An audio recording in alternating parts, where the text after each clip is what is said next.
সালাউদ্দিন আহমেদ। ভাই আমার স্বরাষ্ট্রমন্ত্রী না, আমি আপনাদের মধ্যে একজন যোদ্ধা। তিনি কিন্তু হ্যাঁ শেষ করি আমি কিন্তু আপনাদেরকে বলি আমার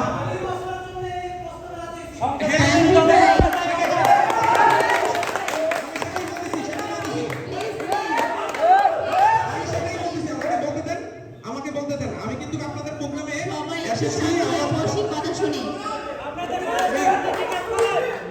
আমি কিন্তু আপনাদেরকে বলতেছি যে এই জুলাই গণ অভ্যুত্থানের এই যে সরকার, বর্তমান যে সরকার, তারা কিন্তু বারবার বলতেছে যে আমরা গণভোট আমরা পূরণ করব, কিন্তু এখানে তারা যে জিনিসগুলো বলেছে যে এই জায়গাতে আমাদের একটু শর্ত আছে, যেটা আমরা প্রথমে আমরা বলেছিলাম এই জায়গাটা পরিবর্তন করে বাকিটা আমরা করব।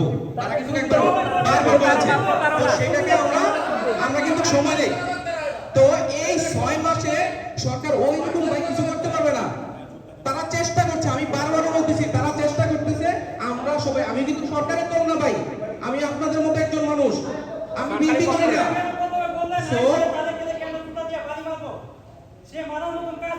সে মারার মতো কাজ করে